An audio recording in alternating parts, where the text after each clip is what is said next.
I'm Christy Cleveland, your service leader this morning, and Reverend Randy Becker will deliver our sermon on legacy. But first, we have some announcements. Be sure to check out the Sunday service bulletin. There's many things going on this week on Zoom.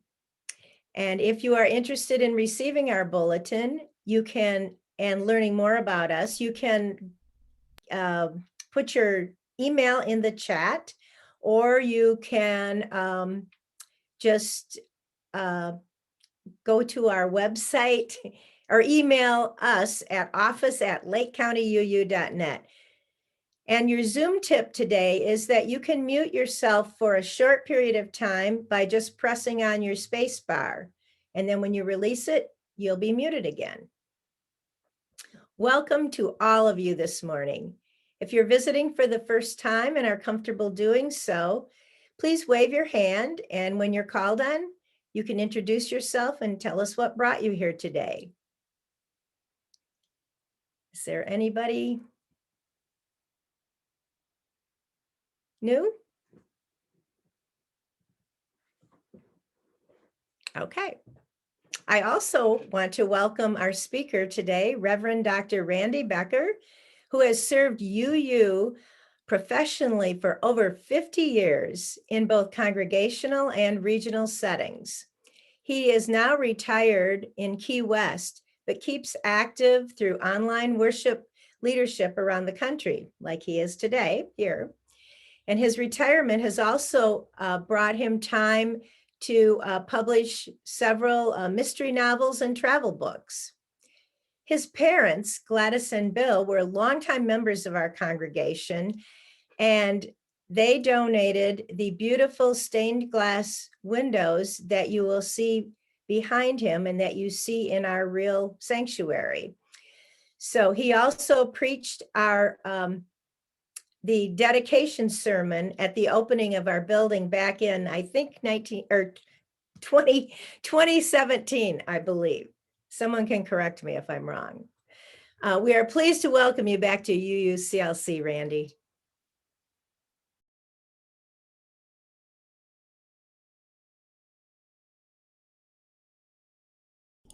That's better, because I hit the space button while having another program open, which doesn't work. I'm glad to be back here, and I invite you into this time of shared contemplation, that you've set aside an hour or so to think beyond what life requires of you, to think toward the things that hold your spirit, that enliven your mind, that gives your heart pause. And let's begin with these words from Mary Oliver in her poem Wild Geese. Tell me, what else should I have done? Doesn't everything die at last, and too soon? Tell me, what is it you plan to do with your one wild and precious life? What is it you plan to do with your one wild and precious life? We have a flaming chalice, which we'll see if it's visible, and I'll light the flame with these words. The flaming chalice is the symbol of Unitarian Universalism.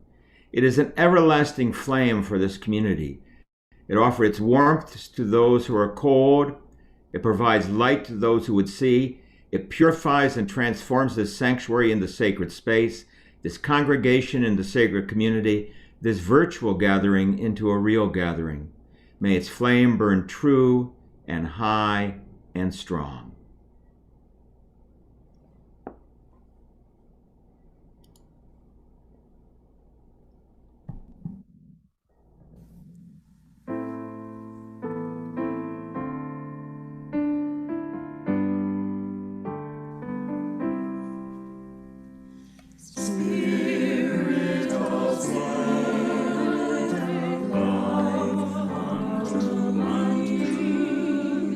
Sing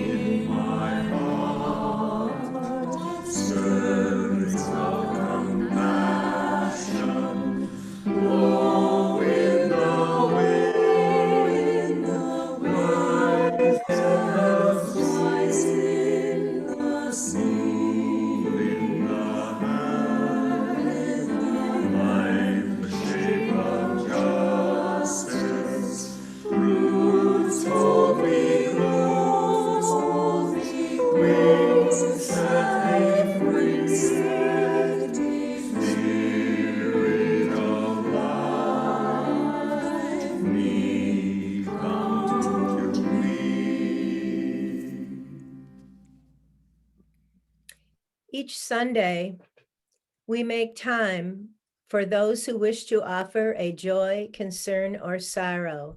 This portion of our service will not be recorded. Keeping these in mind, we will now take a moment for reflection. Please get comfortable. Take a deep breath and relax in whatever way helps you to best calm your mind as we listen to Pete's peaceful flute music.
Let us reaffirm who we are by reciting together our congregational covenant. Love is the spirit of this church, and service is its law. This is our great covenant, to dwell together in peace, to seek the truth in love, and to help one another. It is our practice at UUCLC to give generously to our church as we are able, and keeping in mind both its meaning in our lives and its impact on the world. We are thankful for all who provide financial support to our church. In order to continue our virtual services and be ready for our eventual, sooner rather than later, return, we ask for whatever financial support you can provide.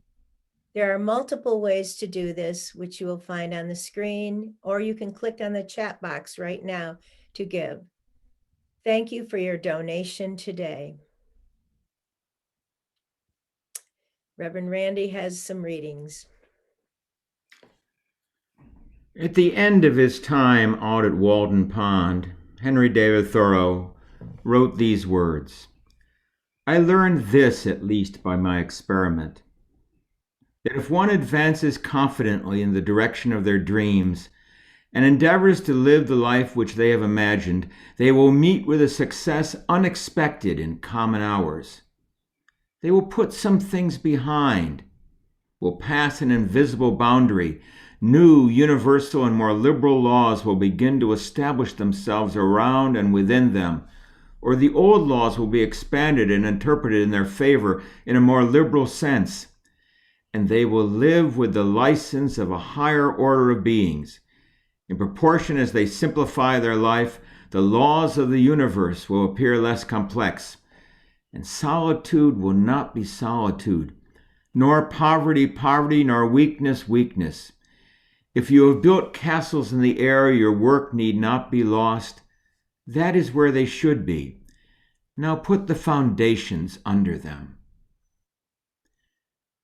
And then from Pablo Neruda: "Someday, somewhere, anywhere unfailingly, you'll find yourself, and that and only that can be the happiest or bitterest hour of your life." And the poem from Mary Oliver, "When Death Comes." When death comes like the hungry bear in autumn, when death comes and takes all the bright coins from his purse to buy me, and snaps the purse shut, when death comes like the measles pox, When death comes like an iceberg between the shoulder blades, I want to step through the door full of curiosity, wondering, what is it going to be like, that cottage of darkness? And therefore I look upon everything as a brotherhood and a sisterhood. And I look upon time as no more than an idea, and I consider eternity as another possibility. And I think of each life as a flower, as common as a field daisy and as singular, and each name comfortable music in the mouth, tending as all music does, towards silence. And each body a line of courage and something precious to the earth. When it's over, I want to say, all my life I was a bride married to amazement. I was the bridegroom taking the world into my arms. When it's over, I don't want to wonder if I've made of my life something particular and real. I don't want to find myself sighing and frightened or full of arguments. I don't want to end up simply having visited this world. And then from the young and amazing voice we heard at the inauguration, Amanda Gorman, the closing of her inaugural poem, again asking a question of when. When day comes, we ask ourselves, where can we find light in this never-ending shade? The loss we carry, a seed we must wade. We've braved the belly of the beast. We've learned that quiet isn't always peace, and the norms and notions of what just isn't always justice. And yet the dawn is ours before we knew it. Somehow we do it. Somehow we've weathered and witnessed the nation that isn't broken but simply unfinished. We, the successors of a country in a time where a skinny black girl descended from slaves and raised by a single mother can dream of becoming president, only to find herself reciting for one. And yes, we are far from polished, far from pristine, but that doesn't mean we are striving to form a union that is perfect. We're striving to form our union with purpose. So let us leave behind a country better than the one we left. With every breath from my bronze-pounded chest, we will raise this wounded world into a wondrous one. We will rise from the golden hills of the west. We will rise from the windswept northeast where our forefathers first realized revolution. We will rise from the lake-rimmed cities of the Midwestern states. We will rise from the sun-baked south. We will rebuild, reconcile, and recover. In every known nook of our nation, in every corner called our country, our people, diverse and beautiful, will emerge battered and beautiful.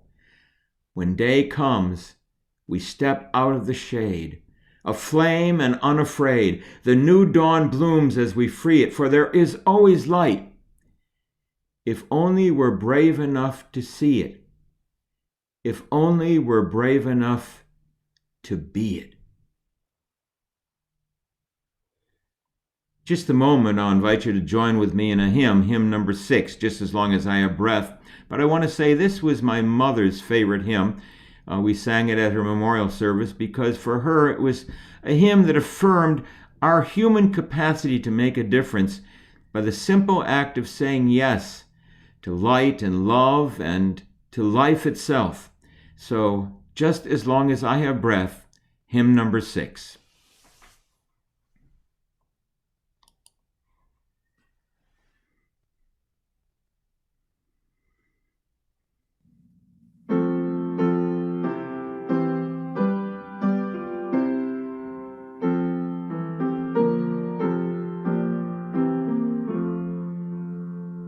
Just as long as I have breath, I must answer yes.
I want to tell you before I begin the sermon that this sermon was planned and outlined and nearly complete more than 3 weeks ago.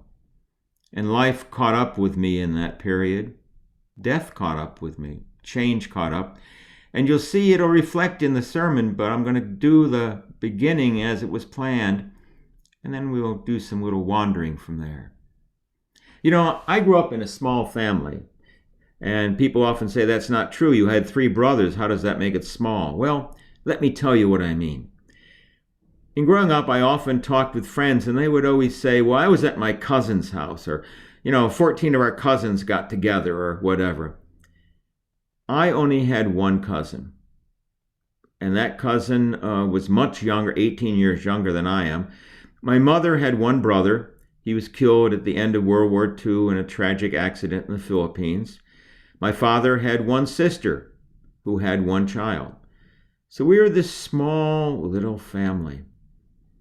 And in that circle, through marriage, I got an uncle who married my aunt. And last year, just about this weekend, my uncle at the age of 91 died over in Deltona, not that far from all of you who are down there in Eustis. And we, as the remaining members of the family, my cousin had died young, about age 40. My aunt had died a few years ago. We were the remaining parts of the family that take care of the estate of my Uncle Dick. And so we began to take an accounting of what there was. And that was a very sad process. There was a house that had bought in 1988 that had never had any renovations done to it. So you can just picture, if you're an HGTV watcher, what a person walking into it might have said about kitchen appliances needing changes. There was no granite countertop. There was something looking Formica-ish in it. The interior had never been painted. The overgrowth outside was pretty awful. We actually thought it was a teardown. We thought there was not much there. And there was a whole drawer full of stock. It was all stock in Eastman Kodak, which had a 0 value at this point in time, so that was gone. There was a box of jewelry. When it was finally sold, it brought $160. There were a few other treasures, so to speak. There was furniture, but, furniture that we all love because it's part of our lives is not valuable to many other people. And so there was this small estate. What does it matter that someone lived to 91 and they have nothing much to leave? It seems sad. What does a life count for? And then I began to remember that my aunt, even though later in life some issues around alcoholism caught up with her, but in her earlier years, she was a speech therapist. And she left behind hundreds of children who then became adults who stopped being bullied because she taught them how to move past their stutter, how to move past their lisps, how to speak confidently in front of classes. Hundreds of adults out there in the Rochester area now are able to speak well and have lives of meaning because of what she did. She also worked with Eastman Kodak and Xerox and others to help immigrants who came as engineers to these firms to learn how to speak English. English without a prominent accent, English in the cadence that we all know. And other lives were transformed. And then I think about my Uncle Dick, who we avoided politics. He was a lifelong Republican, and we thought that was probably best not to get into. But he served for many years as the presiding supervisor of the town of Brighton up by Rochester. And he was the kind of Republican that we used to have, a conservatism that said there will be no long-term debt, and anyone who misbehaves will be thrown out of their job immediately. An integrity that people who worked with him knew that he was a person of integrity himself. And so he brought to the entire community a sense of that integrity, that my word is my bond, I will be a moral person, I will make a difference. And that ripples still in that community. The work that he did those many years ago upon his death, we talked to the presiding supervisor now, and he says, I keep finding documents from when Dick was here, and he was setting things on a straight course so there'd be no corruption. There'd be no incidents of indictments and stuff like that. So on one level, what they left were trinkets and worthless stock and maybe a tear-down house. It turns out it could be redeemed, but on the face of it, it looked like their legacy was an empty chest of hopes and dreams. But when you examine it more, you realize that what they did with their lives left a legacy that's rippling out for so many other people. Now, in these past few weeks, I've been raising this question in my mind about the legacy of my wife, because probably like many of you, most of our stuff that we had was marital joint property. The question is, what was hers that she could claim? Well, two things: a very small retirement fund that she was using the principal out of to have a book agent working on a book on afterlife spirituality, and one ring that was hers alone because I gave it to her for an engagement. So it wasn't a matter of something that was bought within our marriage. So another estate that's relatively small. But then after her death, the notes began pouring in from people who had been clients of her as a counselor, who said they were able to move on with their lives because what she did with them. People who bought her book on grief and loss and have said that's helped them through the hardest parts of life. People who knew her in this community, who remember the number of times that on picket lines around various situations, whether it was about immigrants or whether it was about voting rights, they knew she would be there, and always with a witty sign. People said, I remember her reaching out to me when I was in a tough place, and I didn't call her, she called me, somehow she knew. So yes, a small estate, but a grand spiritual estate is left. And so that becomes the question, what is going to be our legacy? What will we have at the end of it all? When we come to the end of our time, like Thoreau did at the end of his time at Walden, when we come to find out that we've met ourselves, like Neruda says, and it will be the greatest or the worst day of our life when we do that. When we reach that point that death comes and opens his purse and takes out the ransom for who we've been, are we going to be those sad, angry people wishing we had done more? Are we going to say, oh, our life was not spent as we like? Or will we have something more to take with us into that wonderful house of darkness? Or, as Amanda Gorman asks us all, if there's going to be light in this world, are we going to be sources of that light? Are we going to be the ones that not only say it's possible, but our actions show that it is more than possible, it is real? Now, the question always to me that people say, oh, great grand thoughts, you ought to have a life that makes a difference. Well, I'm going to suggest some keys to you this morning that I've found have helped me, help my wife, help my parents, help people that I love and know. One is, never make choices contrary to your core values. You know what those are. You know what you value. And there's often the impetus by somebody to say, well, in this one case, can't you just bend it? But the people we cherish, the names across history we remember, the lives we venerate are always people who did not compromise, who had at their core a vision of what it means not just to be alive, but to be alive meaningfully. To have at the core that sense that we can make a difference, that what we do matters in the world. Of course, that requires us to do the hard work to find what it is that is our core value set. Are we in all this simply for the good food we can get? Are we in all this for all the money we can get? In other words, he who has the most toys at the end wins? Or are we in it because we believe that there are a set of values that we have to make real in our lives if they're going to be continued and fulfilled? And what are those values? I can't answer for you, but I suspect you know.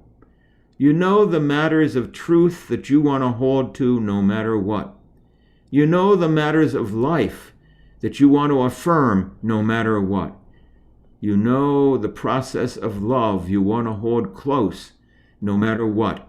The things you say yes to, as that hymn just said. So I remind you this morning, maybe you want to take out a little pen and paper or a tablet or something sometime today and see if you can make a list of what the central things are that you want to have be true about your life as you live it. When people later, when you're no longer physically here, speak of you, what words do you want them to say about you? What are the things you hope people will remember? Because I can tell you they're probably not going to remember what the pattern of your shirt or dress was, but they will remember if you were a person of kindness, or a person of vision, or even a person of faith. Let's just stop a moment and think about that. People of faith we often think of in terms of, in our culture, people of certain religious traditions, especially Christian ones. But people of faith are all those people who believe that the values they hold in heart and mind and spirit can someday be fulfilled. People of faith are those who believe that the future can be better than the past and that there is meaning on the other side of everything. So what kind of person of faith are you? What holds you together and what do you hold out to others? So focus on that core thing. And the other piece I would say to remember is, if it's all just theoretical, then it's all just theoretical. I've known people, and I'm sure you have too, who have had the best of intentions. You ask them and they'll spout off beliefs. They might even have a creed from an apostle or two that they like to recite. But when it comes to actually living life, taking those values and putting them into practice, some fuse has blown out and the light is not there. But that's that challenge of that last line from Amanda Gorman. Not only is the light always going to be there, but it's waiting for you to be its agent. So the question not only is, do you have core values, but how are you implementing those in your life? And let me say a word that I think is appropriate to my place in life, and many of you also. There was a time when I'd stand in the Boston Common and burn draft cards and all that. I had hair in those days, and it was out to about here. I'm probably not going to do that now. There are other things I've done in the past that took my values, and I marched with them. I got locked in a federal courthouse one time in protest of things. I'm not going to probably do that. But it doesn't require that. It doesn't require me to be what I once was. It requires me to be who I am now. So I am the person who, walking down the street, says hello or good morning to everyone, whether they look righteous, rich, well-to-do, or they look like they slept on the street last night. My affirmation that we're all part of one human family requires that of me. What do your values require of you? You may be in a situation where you're in assisted living and people are helping you every day.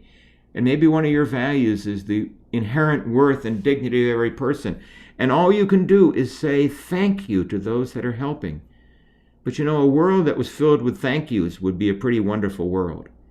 Just because we can't go out and build monuments, we can't go out and tear monuments down, we can't go and march here or there, doesn't mean we can't pass on the peace that is in us that we want others to have as well. To be kind and generous, to not be suspicious, to not believe the worst in other people. These are things we can do and then bring them into our actions. We may be able to sit down and write a letter to the editor, or maybe it is we see something going on Facebook and we decide, you know what, I'm not commenting on that. I'm not getting into the middle of that. I'm not letting the trolls win. There's so many things we can do. Never let the circumstance of where we are tell you there's nothing you can do. There is always some way to express the core values which are yours. And so that's what I think we should be thinking about. What legacy we leave. It's not going to be the furniture that the kids will say, who wants this? And nobody does. It won't be the certain piece of jewelry that everybody wants until they actually look at it and go, well, maybe. It won't be the car that no one quite knows how to sell with an electronic title in Florida.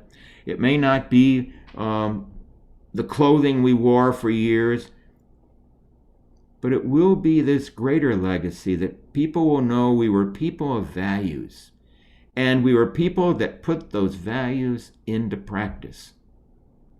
And so the question for each of us today, what will be your legacy?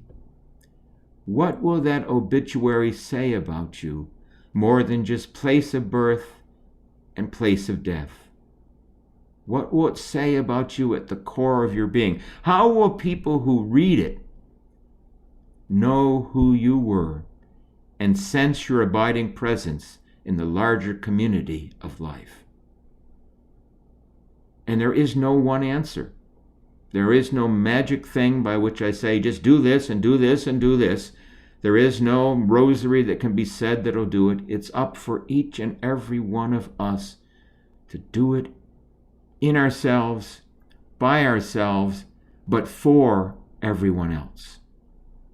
So I leave you with that charge to go forth and become more aware, more articulate about what it is at the core of your beliefs, and how those beliefs are held in faith of a world that is yet to be, and how you transform that faith into action wherever you are, however you are, wherever the station of life you're in, so that in fact the legacy you leave will ripple forever in the lives of other people.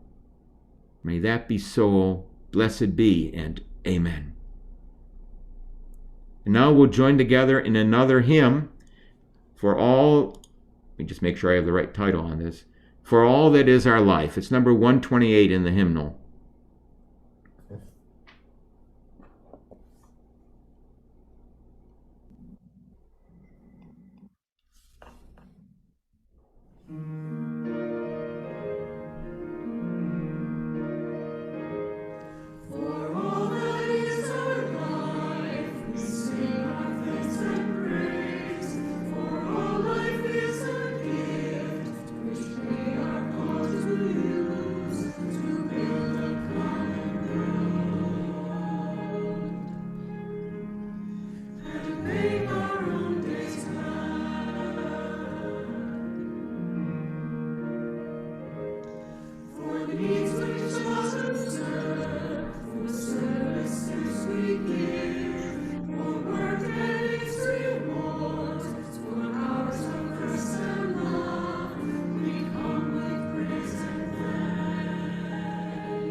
I want to note that at the beginning of that wonderful hymn presentation, there was a picture of a church building off to the left-hand side. That's the Unitarian Church in Baltimore, and that is the location where William Ellery Channing preached the famous sermon that set Unitarianism as a separate movement in our nation. So a very powerful place. Well, here's our chalice flame again. We extinguish this flame, but not the light of truth, the warmth of community, or the fire of commitment. These we carry in our hearts until we meet again. And going forth, these words from William DeWitt Hyde, a Unitarian minister. Since what we choose is what we are, and what we love we yet shall be, the goal may ever shine afar. The will to win it makes us free. May we go forth to look for that thing that we love, that we may yet be, and it may ever shine afar, but seeking it will surely set us free to be who we are. Blessed be.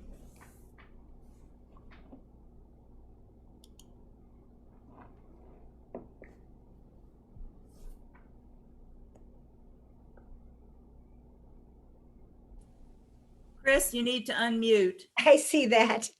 Thank you. And now if you will put your screen in gallery view and reach out and hold hands with the people next to you. And we can, as we weave ourselves together in unity and love.